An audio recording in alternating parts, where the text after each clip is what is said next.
Muy buenas tardes. Bienvenidos a esta audiencia temática sobre la situación de las cárceles en Cuba, solicitada por el Directorio Democrático Cubano. Vamos a darle unos 20 minutos, aproximadamente, un poco más, un poco menos, usted mide porque no hay otro participante, y luego nos da un margen para poder hacer alguna intervención de parte de la comisión. Me acompaña el comisionado Víctor Abramovich, que es el relator para Cuba, el comisionado Claire Roberts, y quien les habla, Florentín Meléndez, que además de presidente para la Comisión Interamericana de Derechos Humanos, soy el relator para personas privadas de libertad, y nos interesa mucho escucharles a ustedes. Tiene la palabra. Bueno, primero, gracias por la oportunidad de dirigirnos a ustedes. Y esta presentación se va a dividir en tres partes. Primero voy a ofrecer un resumen breve del reporte que tengo aquí, y pedimos copias en CD porque son más de 300 páginas. Segundo, algunos testimonios desde Cuba de expresos políticos y familiares de los presos. Y finalmente tenemos el testimonio aquí de Lizzie Chaviano, hija de Francisco Chaviano, preso con ciencia de Amnistía Internacional desde 1994 y actualmente en la cárcel dentro de Cuba. Entonces, déjame comenzar. La situación en las prisiones de Cuba y las condiciones a las que son sometidos los prisioneros políticos cubanos no es algo nuevo. Constituye un sistema organizado por parte del gobierno que ha permanecido en el poder por 48 años. En este reporte hemos dividido el análisis en dos etapas, entre 1959 y 1990 y 1990 hasta el presente, para facilitar el análisis del reporte. Sin embargo, los violadores de los derechos humanos, los que dirigen los cuerpos represivos, siguen siendo las mismas personas. Sus métodos represivos han ido transformándose de acuerdo a las presiones internas y las necesidades de mantenerse en el poder, pero en su esencia continúan siendo los mismos, entre ellos Fidel Castro Ruz, Raúl Castro Ruz, que hay evidencia que participó en el fusilamiento de más de 300 campesinos, el general Abelardo Colomé Ibarra, ministro del Interior, que también en otro reporte que salió de esta comisión, el caso del remolcador 13 de marzo, parece que está involucrado. Y por último, el general de brigadas Marcos Hernández, jefe de cárceles y prisiones, en que vamos a enfocar en este reporte. El régimen de La Habana ha hecho caso omiso a los informes, peticiones y medidas cautelares a favor de ciudadanos cubanos que en diferentes etapas de estos 48 años ha realizado la Comisión Interamericana de Derechos Humanos. Sin embargo, en algunos casos, como por ejemplo el del prisionero político ahora excarcelado Jorge Luis García Pérez Antúnez, la medida cautelar hecha por la CIDH, que se realizó en el año 2001 por la salud de este prisionero y pidiendo atención médica, y a pesar que no hubo una respuesta oficial por el régimen, Antúnez fue trasladado a un hospital para recibir atención médica días después de esta petición. El Directorio Democrático Cubano hace un análisis a profundidad de la potestad que tiene la CIDH en cuestiones de violaciones a los derechos humanos sobre el Estado cubano en el informe sobre la situación de los derechos humanos en el año 2006, entregado a la CIDH en marzo de este presente año, y se encuentra en las páginas 19 y 20 de ese resumen ejecutivo. Pero es importante señalar que aunque el gobierno cubano no ha respondido de forma oficial, estas medidas sí han tenido repercusiones en términos de salvar vidas en algunos casos de estos presos políticos que están dentro de Cuba. En estos momentos, el gobierno cubano no le da acceso a las cárceles en Cuba a las principales organizaciones internacionales que velan por los derechos humanos a nivel regional y mundial. En el caso de la Cruz Roja Internacional, entre julio de 1959 y 1988, no pudieron realizar ninguna visita a las prisiones. El acuerdo al que llegó esta entidad, la Cruz Roja, con el gobierno cubano en 1988 fue roto por el gobierno cubano en mayo de 1989. Última fecha en la que la Cruz Roja Internacional tuvo oportunidad de entrar a las prisiones cubanas. El periodo entre 1959 y 1990, miles de personas son encarceladas, fusiladas, juicios sumarios sin garantías procesales, ejecuciones sumarias sin debido proceso, transformación de la Constitución vigente en los primeros días de la Revolución y del Código de Procesamiento Penal, campos de concentración, pueblos cautivos. Durante este periodo, Algunas fortalezas militares de la colonia y otros lugares públicos como estadios, escuelas, así como residencias, fueron convertidos en prisiones. Las condiciones en estas prisiones eran infrahumanas, celdas tapiadas, de exiguas dimensiones. Los presos políticos permanecían en aislamiento o hacinados, desnudos en lugares en condiciones higiénicas a la merced del frío y la humedad. Estos tratos eran utilizados para doblegar la voluntad de los presos políticos. En el informe de 1967, la CIDH expuso denuncias sobre los campos de concentración en Cuba. Entre los testimonios se encuentra el de los detenidos en la finca La Campana, en el poblado de Manicaragua, provincia de Las Villas, donde funcionaba un tribunal revolucionario bajo las órdenes del comandante Félix Torres. Ahí se condenaron a más de 500 personas a fusilamiento. Ahí se juzgaban a los campesinos del Escambray y en ese mismo lugar eran condenados y ejecutados. Otro caso, el caso del líder estudiantil Pedro Luis Boitel, que luchó contra Batista, fue encarcelado en el año 1962.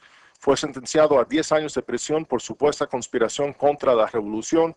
Al cumplir su condena no fue liberado. Se declaró en una huelga de hambre que duró 53 días, dejándolo morir sin brindarle asistencia médica el 25 de mayo de 1972. Son numerosos los ejemplos que se pueden encontrar en el informe sobre este periodo. Ejemplos de familias que conocieron la ejecución de su familiar el mismo día que ocurría. Muchas veces sin juicio y sin defensa, detenciones arbitrarias y condiciones de tortura física y psicológica. Las ejecuciones sumarias continuaron ocurriendo durante todo el periodo, incluyendo la década de los 80.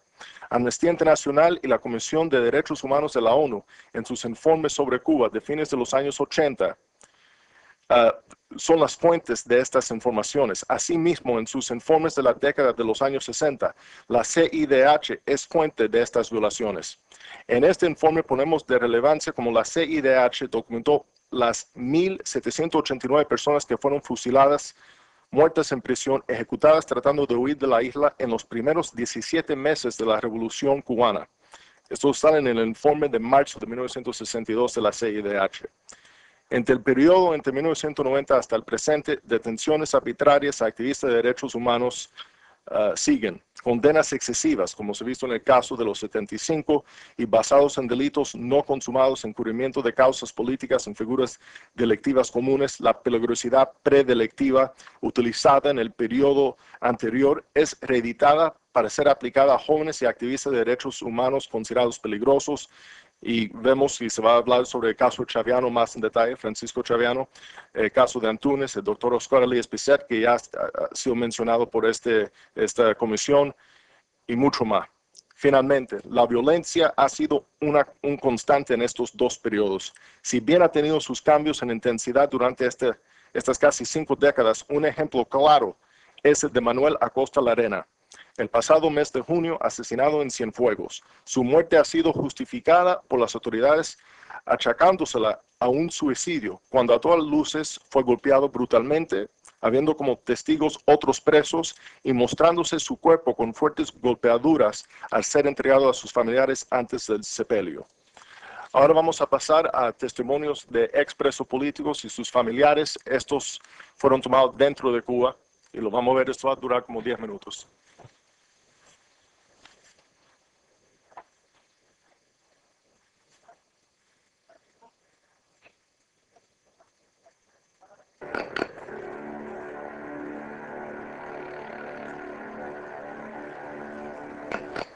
Quiero hacer mi testimonio con respecto a la prisión que hube de cumplir en las mazmorras del régimen castrocomunista. Mi nombre es Leonardo Miguel Brusón Ávila, presidente del Movimiento Pro Derechos Humanos de Liberación Nacional 24 de febrero. Fui encarcelado por mis ideas a favor de la democracia, de la libertad y del respeto de las libertades fundamentales del ser humano, por promover una doctrina cristiana en el amor a Jesucristo y por exigir la libertad de mis hermanos que estaban confinados en las mazmorras del régimen de Castro. Esas fueron las razones que me llevaron a la prisión, donde sufrí tortura, vejamen, donde fui objeto de maltrato físico.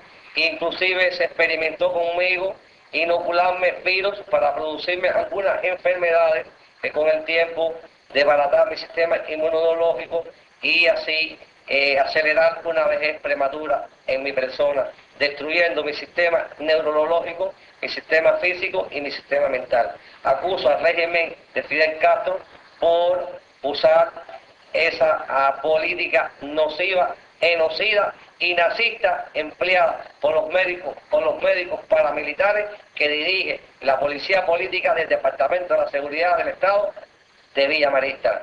Muchas gracias. Somos la familia de Víctor Rolando Arroyo Carmona, de Pinar del Río, que se encuentra en la prisión El Yayal de la provincia de Holguín, condenado a 26 años de privación de libertad. Mi esposo en este momento está sufriendo tortura tanto física como psicológica, e igualmente su familia, y tememos por su vida y por nuestra familia en el sentido general. Por ello, pedimos a todas las personas de buena voluntad del mundo que nos apoyen y que hagan todo lo posible por denunciar esta situación hasta las instancias que sea correspondiente. Y nosotros pedimos al mundo no solamente que acerquen a Víctor Rolando, sino que Víctor Rolando no tiene por qué estar preso, que lo traigan a su mamá para que su mamá pueda verlo, pueda estar con él, y que es una forma de hacer justicia, porque mi esposo no ha cometido ningún delito, solamente que no comparte las ideas del gobierno que hay en el país. Hay muchos prisioneros que están sufriendo y pueden morir en la cárcel. No estoy tratando de ser alarmista, sino estoy tratando de reflejar una realidad que se ha prolongado durante 48 años y que realmente ha destruido la vida de muchas personas. En este caso la mía, estuve encarcelado durante 20 meses y 18 días en la prisión provincial de Guantánamo, sufriendo las más increíbles arbitrariedades y los más increíbles abusos, tan solo por el hecho de escribir lo que pienso y decir lo que pienso. Por eso quiero llamar la atención a la comunidad internacional para que tome cartas en este asunto y para que definitivamente se conozca a través del mundo todas las iniquidades, todas las arbitrariedades que se cometen por el solo hecho de manifestarse, de tratar de asociarse libremente. Y quiero que haya una verdadera y amplia solidaridad con el movimiento disidente cubano que aspira a jugar entre los movimientos de Europa del Este, a alcanzar la libertad por medio pacífico. A eso aspiramos y por eso contamos con la solidaridad de la mayor cantidad de personas de buena voluntad que existen en el mundo y la mayor cantidad de instituciones que defienden la libertad y los derechos humanos. Bueno, la situación de las cárceles cubanas son terribles. Pienso que ni Hitler en sus buenos tiempos inventó una cosa tan macabra, porque además los presos políticos cubanos son presos de conciencia en su totalidad, o en su gran mayoría, que solamente lo que luchan es por el cambio pacífico en el país. Hay muchos de ellos muriéndose, y los que hemos salido de la cárcel estamos en muy mal estado.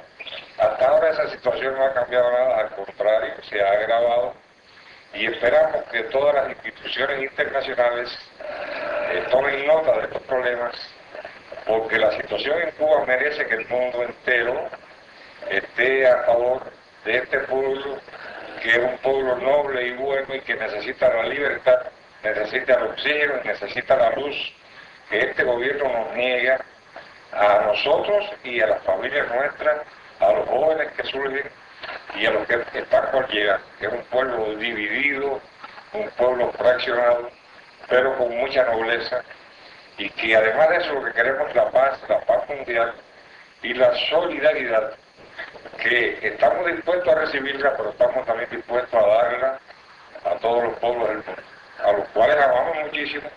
¿Cómo sabemos que los pueblos nos aman a nosotros? Si muchos de nosotros hoy estamos vivos, es gracias a esa solidaridad que hemos tenido durante tantos años, de forma continua, en un gobierno totalitario que ha roto todos los esquemas concebidos en la historia universal de gobiernos malos y tiránicos. Este último encarcelamiento al que fuimos sometidos, donde el dictador Fidel Castro trató de acabar con la oposición cubana, no lo logró porque lo que hizo fue multiplicarla. Es imposible acabar con los hombres cuando tienen dignidad.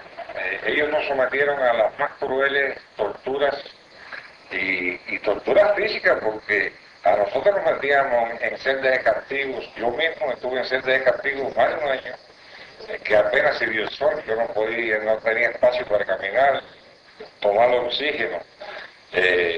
Además de eso, apenas si se podía tomar agua. Eso trajo como consecuencia en mí, por ejemplo, que el sistema circulatorio colapsara totalmente, el sistema respiratorio, el sistema cardiovascular. Es decir, sacaron a un hombre de la cárcel destruido casi físicamente, pero les puedo asegurar que moralmente muy bien, estoy en la mejor disposición de seguir luchando para nuestro país. Y lo que sí quiero recalcarles es que yo soy, y mi señora, y mi familia, de los que no nos vamos de esta nación, porque creemos que aquí es donde hacemos falta y donde en realidad debemos dejar nuestros huesos en la patria que nos viene a hacer y que necesita de nuestro esfuerzo para su libertad.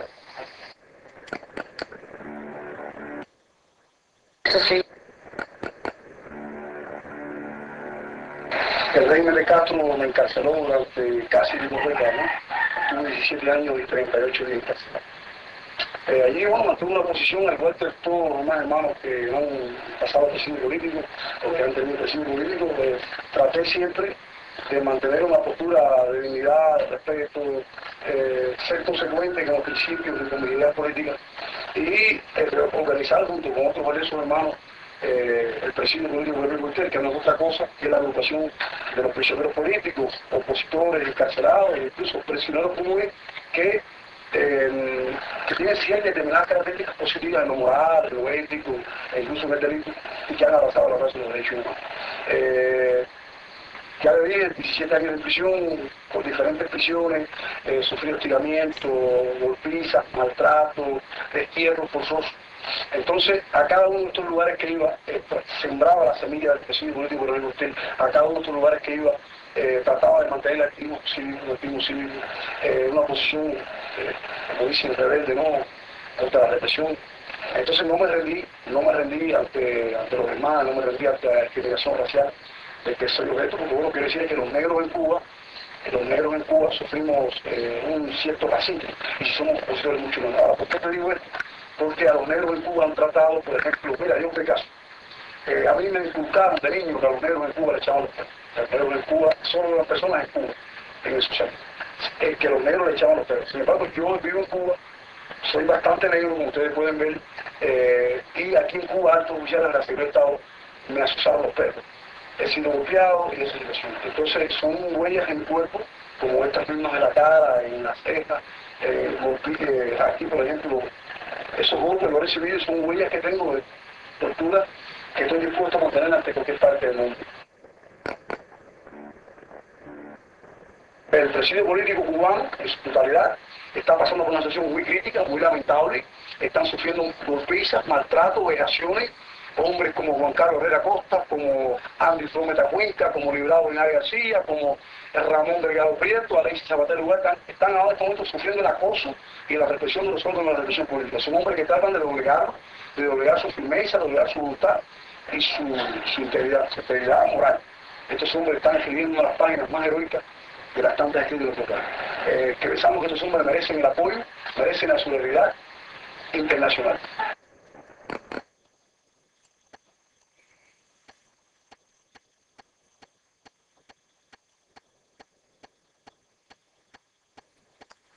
Quería decir primero que todas las personas que hablaron en este DVD entienden que es algo público, son personas que han hablado con la prensa internacional. En el caso de Jorge Pérez García Antúnez, es alguien que pagó un precio muy alto en 1990 cuando fue condenado a prisión, una prisión larga que acaba de salir ahora en el 2007, después de 17 años, por decir en un sitio abierto y público en Cuba que deberían tener reformas como lo que estaba ocurriendo en ese momento en Europa del Este. Y a salir de la prisión sigue con una actitud que se puede ver ahí en en el deber de desafío y de ejercer su libertad, expresarse libremente dentro de Cuba. Y con eso quiero pasar a Lizzie Chaviano, la hija de Francisco Chaviano, que salió recientemente de Cuba para dar su testimonio de su experiencia y de su papá. Bueno, muchas gracias por darme esta oportunidad de expresar mi testimonio. Mi nombre es Lizzie Chaviano Guililla, hija del prisionero político y de conciencia Francisco Chaviano González, que más años lleva en prisión. La situación de mi padre, preso de conciencia, reconocido por Amnistía Internacional desde 1994 hasta el presente, y su maltrato dentro de las cárceles cubanas es un ejemplo de una estrategia sistemática, primero para reprimir a la oposición pacífica, utilizando la fuerza de un Estado policíaco, y después de lograr condenar a un hombre inocente a 15 años de cárcel dentro de la prisión, y seguir un proceso de destrucción físico y psicológico del preso. En el informe de cárceles se describe este proceso, comenzando con el Código Penal cubano, en las cuales el Estado reprime la oposición pacífica, la revelación de secretos concernientes a la seguridad del Estado. Según el artículo, revelar secretos políticos, militares, económicos, científicos, técnicos o de cualquier naturaleza concerniente a la seguridad del Estado incurre en sanción de privación de libertad de 4 a 10 años. El segundo inciso de esta sanción de privación de libertad de 4 años establece que la pena privativa de la libertad se eleve de 8 a 15 años, cuando el secreto revelado lo poseía el culpable por razón de su cargo. Se impone igual castigo al que procure y obtenga la revelación del secreto. El gobierno cubano utiliza la amplitud y ambigüedad de esta forma para sancionar cualquier intento del pueblo cubano de ejercer la libertad de expresión. Por un lado, esa norma se refiere a secretos políticos, militares, económicos, científicos y técnicos, pero no describe taxativamente qué cosa constituye a cada uno de los dichos secretos para el régimen en el poder. Igualmente grave es la alusión del artículo 95 a secretos de cualquier naturaleza, lo cual puede ser utilizado de forma arbitraria por las autoridades cubanas para acusar a cualquier opositor pacífico de revelar secretos contra la seguridad del Estado, ya que dentro de la amplitud de la norma cabe cualquier forma de expresión. Asimismo, una persona que resulte involucrada en los hechos de forma indirecta puede ser acusada por el régimen de ser imprudente y por consiguiente ser encarcelada hasta por 4 años en las prisiones cubanas. La organización Human Rights Watch también ha comentado este artículo del Código Penal señalando que Cuba defiende este delito en términos elásticos y demasiado amplios para que cubra muchos tipos de expresión, y que obtuvo 2 sentencias judiciales de 2 cubanos actualmente encarcelados por el delito de revelar secretos del Estado. El gobierno basó ambos juicios en una lógica enrevesada. El gobierno alegó que al descubrir infiltrados en sus propias organizaciones no violentas, los acusados obstruyeron el funcionamiento de la maquinaria de la represión interna en Cuba. La mencionada organización señala que el 3 de agosto de 1992, en un juicio militar, el gobierno cubano condenó por revelación de secretos del Estado a 3 civiles, el doctor Omar del Pozo Marrero a 15 años, a Víctor Reinaldo Infante Estrada a 13 años y a Carmen Julia Arias Iglesias a 9 años. Y a un miembro del aparato de seguridad del Estado, el subteniente Julio César Álvarez López, a 19 años. Cuando se escribió este informe, Álvarez López seguía en prisión cubana. El gobierno de Cuba solo puso en libertad a los 3 activistas cuando llevaban varios años de condena cumplidos y a condición en que se fueran inmediatamente al exilio. Arias Iglesias dijo a Human Rights Watch que antes de su declaración, ella y otros activistas habían definido a 3 infiltrados del gobierno en su organización: Héctor Castañeda Fausto, Adolfo Martín y José Antonio Fornis. Human Rights Watch citó la sentencia condenatoria del caso arriba citado, la cual declaraba que estos hechos afectaron la actividad de enfrentamientos que llevaban a cabo los órganos de la seguridad del Estado contra los grupúsculos que aspiraban a destruir la revolución. Asimismo que con ellos se puso en peligro permanente la vida y la integridad física de varios compañeros revolucionarios que brindaban sus servicios a la patria.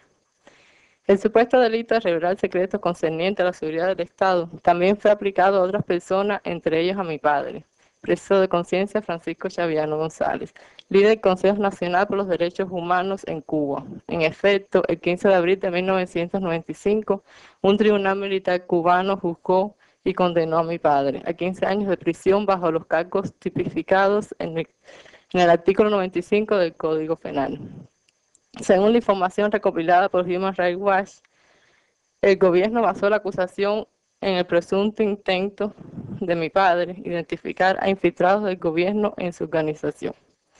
Los jueces concluyeron que habían participado en un plan de estafa con documentos para intentar a representantes del Ministerio del Interior, entre ellos exfuncionarios del ministro Bosa Vázquez y San Martín Arbistro, a revelar la identidad de agentes de la seguridad del Estado. Es más, los jueces concluyeron que mi padre y sus compañeros obtuvieron varios documentos para emplearlos en sus actividades contrarrevolucionarias. Entre estos documentos se encontraban 2 panfletos clasificados como secretos: el delito económico en el sector del comercio, la gastronomía y los servicios, y el delito económico en las actividades relacionadas con la energía, y uno en el que se denunciaba los abusos en las prisiones.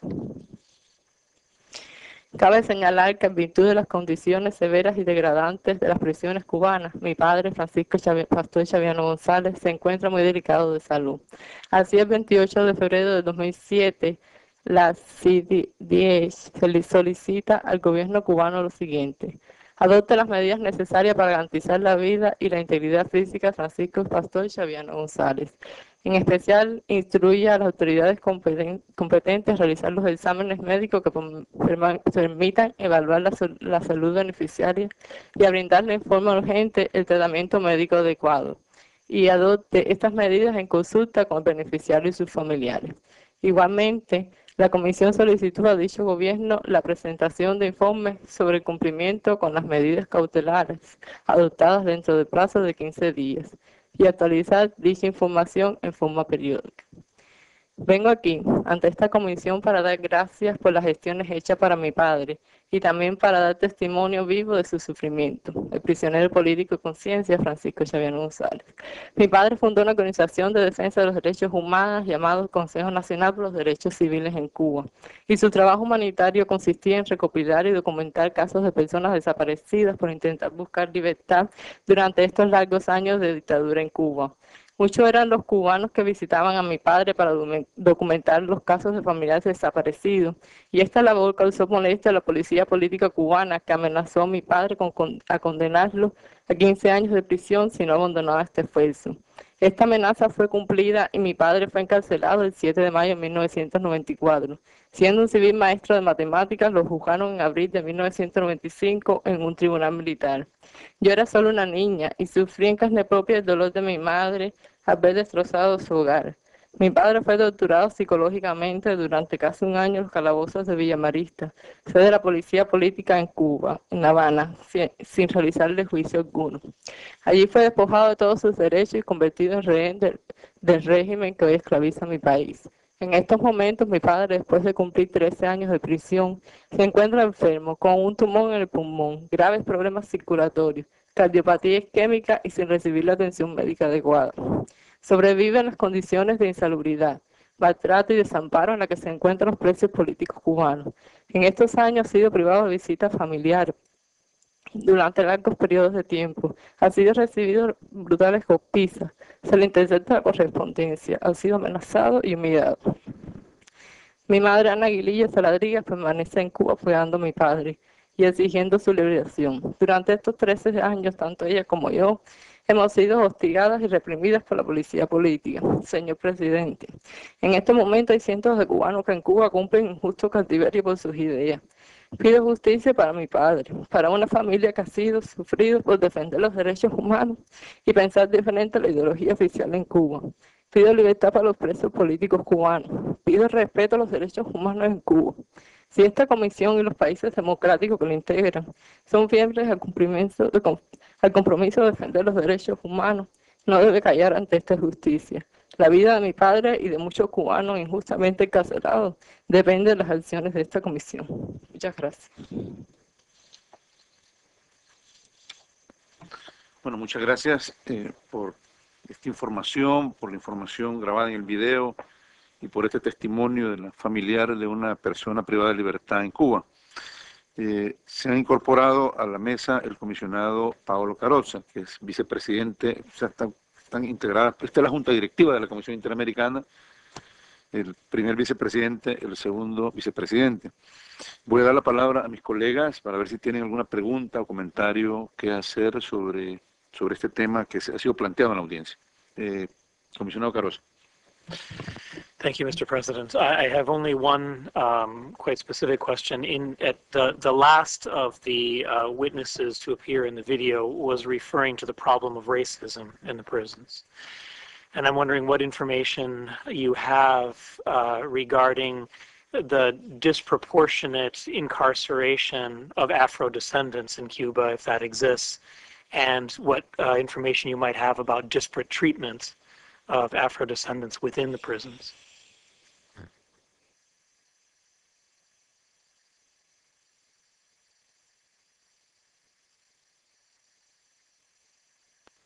Yo tengo una pregunta referente a la efectividad o el impacto potencial de las medidas cautelares de la Comisión en Cuba.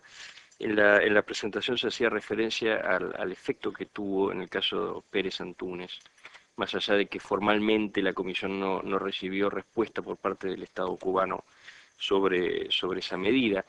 También en relación con el caso de Francisco Pastor Chaviano, la Comisión ha emitido una medida cautelar que está vigente desde el 28 de febrero de este año. Me gustaría conocer si ha tenido algún tipo de efecto sobre su tratamiento carcelario y quizá más en términos generales, ¿cuáles creen que pueden ser medidas útiles de seguimiento o de supervisión que podría emplear la Comisión Interamericana respecto de sus medidas cautelares, en particular en relación con personas privadas de la libertad en Cuba? Ustedes han mencionado en este marco de la situación carcelaria en Cuba un tema altamente preocupante para la Comisión que se refiere a las desapariciones de personas. Y precisamente está vinculado, según dijo la testigo en el testimonio, en su declaración, a las actividades de su padre, al motivo de encarcelamiento. La organización Directorio Democrático Cubano o cualquier otra organización tiene un monitoreo más o menos preciso de este fenómeno, de esta posible práctica en Cuba, y si lo tienen, ¿de qué periodo estamos hablando en esta práctica o estos hechos de desaparición que se ha hecho mención, y si pueden también alcanzar información sobre este tema de desapariciones en Cuba? Y otra pregunta, con las limitantes que hay para obtener información directa, ¿quiénes son los que tienen acceso a las cárceles en Cuba? Además de los familiares, por ejemplo, que se ha mencionado. ¿Quién más tiene acceso a las cárceles?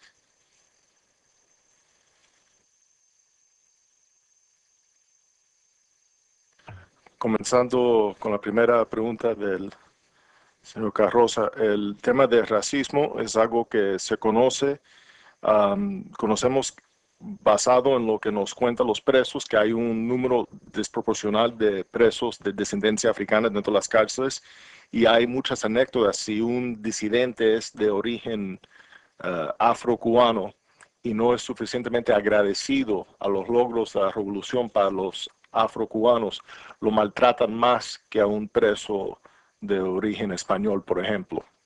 Y eso es algo que se ha documentado desde el comienzo de la revolución, y se puede seleccionar y integrar algo enfocando en ese tema. Segundo, el tema de medidas cautelares, la documentación, y también creo que Lizzie podría hablar un poco sobre el caso de su papá, pero el gobierno cubano intenta dar la impresión que esta comisión, o otro ejemplo, el Consejo de Derechos Humanos, la antigua comisión, en la retórica del dictador le dice que no le importa ni un bledo lo que pasa en la Comisión de los Derechos Humanos cuando pierden un voto.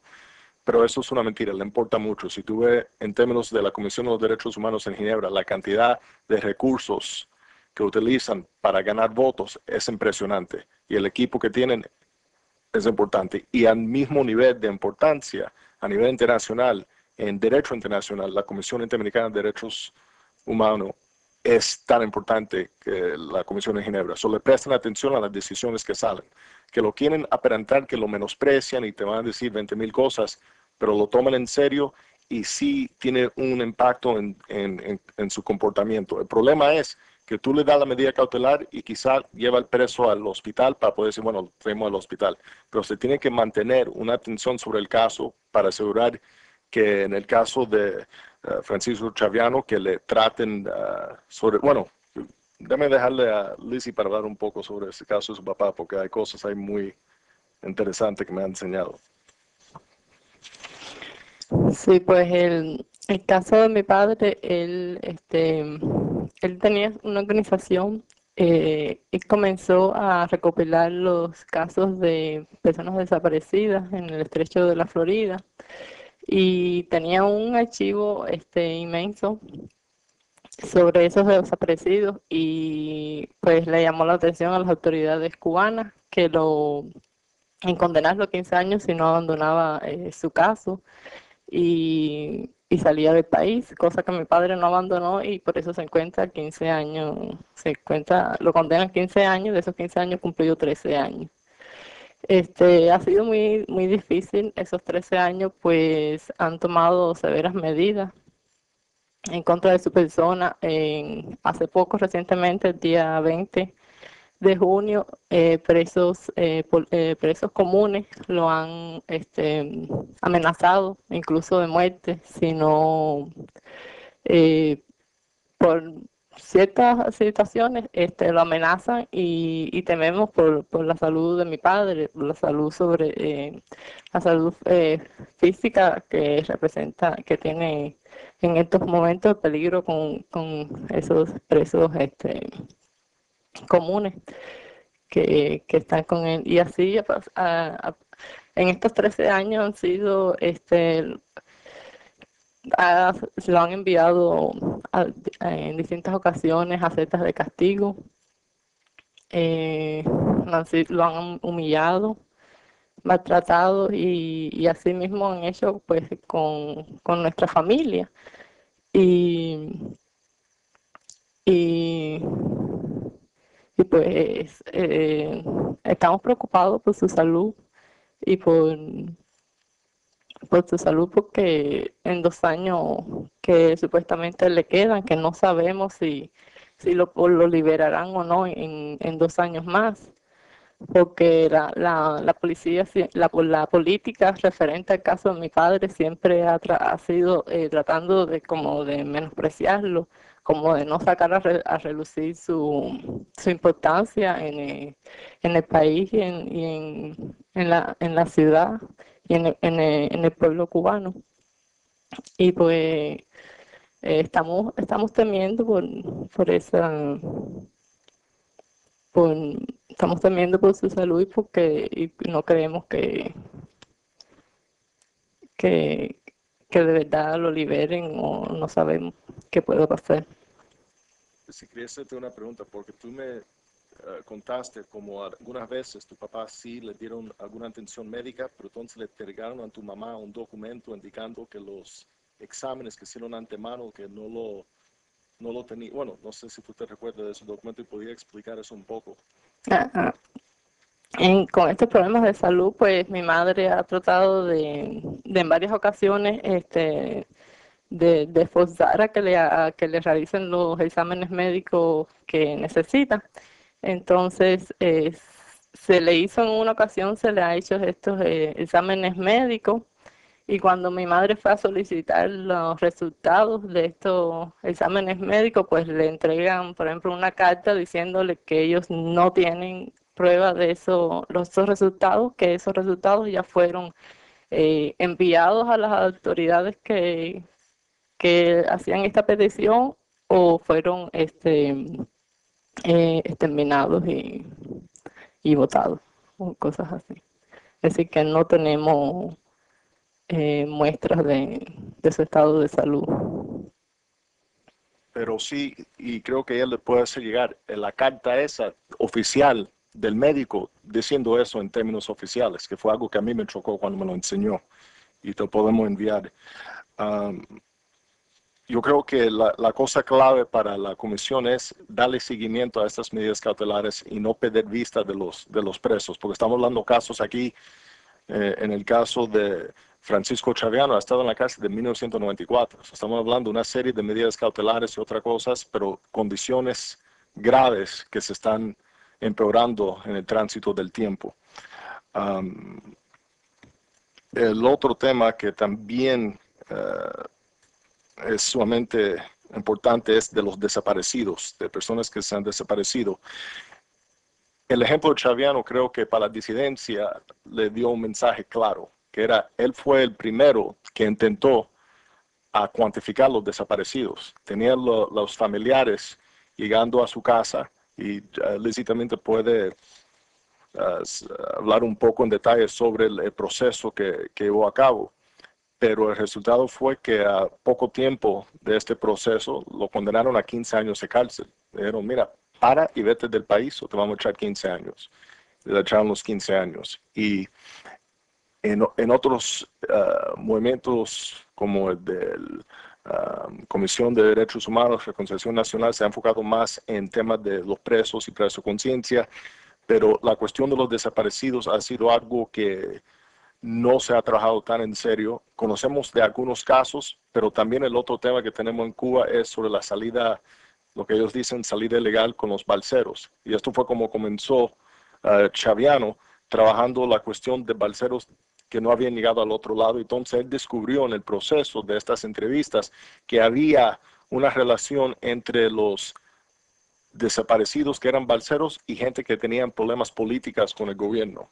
Y eso fue cuando el gobierno cubano se brincó en la manera que lo hizo.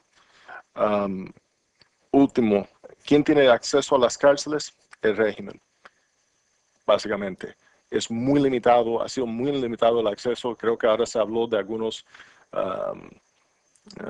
españoles que pudieron visitar brevemente a un par de cárceles, pero fuera de eso, no hay acceso. La Cruz Roja Internacional lo pidió hace unos meses atrás y están esperando la respuesta del gobierno cubano. La última vez que tuvieron acceso a las cárceles cubanas fue en el año 1989. Y quería dejar la última palabra para Lizzie. Sí, bueno, en el caso de los desaparecidos, como íbamos explicando, fue sobre los años 94 cuando Fidel abre las costas de Cuba y empiezan los inmigrantes a salir, pues empiezan a haber muchos desaparecidos y no se estaba haciendo nada con estos casos. Entonces mi padre empieza a archivar esos casos de desaparecidos.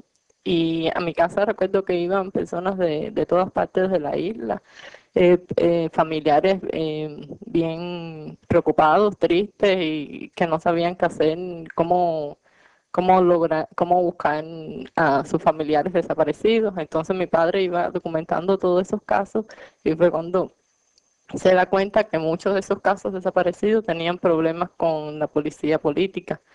Y pues esto es lo que la policía política es cuando se da cuenta y pues lo amenazan a que si no abandonaba o se iban, lo condenaban a 15 años. Y pues así mismo es, y pues ya han cumplido 13 años. Estamos pidiendo toda la ayuda que nos puedan brindar porque mi padre está enfermo de salud y necesita atención médica inmediata. Y muchas gracias, señor presidente. Sí, no, gracias a ustedes. Sobre este tema de los desaparecidos, en su primera parte de la exposición, usted mencionó desaparecidos en el estrecho de la Florida. Yo hacía la lectura a partir de esa expresión suya que esto estaba vinculado básicamente a los naufragios, a los balseros, a personas perdidas en alta mar, ahogados, etcétera, ¿no? Pero si esto se asimila, o si tiene alguna relación, o puede tener alguna relación con la práctica de desaparición forzada, conocida típicamente como desaparición forzada, como la que ha sucedido como práctica en varios países de América Latina, sería importante que hicieran llegar esa información, siempre y cuando, por supuesto, fuera una información confiable, para que la comisión se informara de esta situación y despejar estas dudas que hay sobre esta práctica, ¿no? Les agradeceríamos mucho que alcanzaran esta información. Bueno, muy bien, con esto damos por concluir esta audiencia. Le agradecemos la información que nos ha brindado, tanto en la audiencia como por escrito, y estamos siempre abiertos a darle seguimiento al tema. Estamos interesados en darle seguimiento al tema de las prisiones en todo el continente. Es nuestra tarea desde la relatoría que está a mi cargo, y por supuesto, de igual manera, para darle seguimiento hasta donde sea posible a las condiciones carcelarias en Cuba. Concluimos la audiencia, les agradecemos mucho.